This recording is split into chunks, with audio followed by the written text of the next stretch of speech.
Love tells the truth. Love that won't tell you the truth doesn't love you. It loves your approval. Tuesday was the longest day of the Holy Week.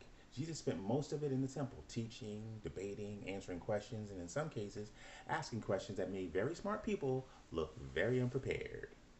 The Pharisees, yeah, they tried to trap. The Sadducees tried to confuse him with their theology, and the scribes came with law, and Jesus handled them all with the truth.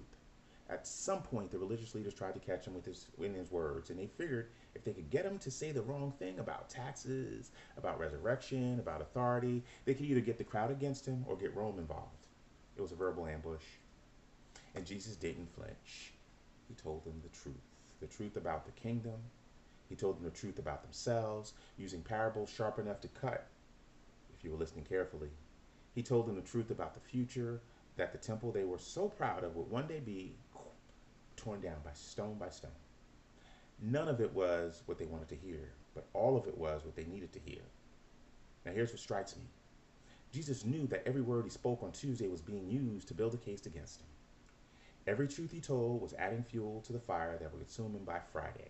And he kept telling it anyway, because love is not self-seeking. Love rejoices in truth, not in what's comfortable, not in what gets applause, and not what keeps the peace in the short run.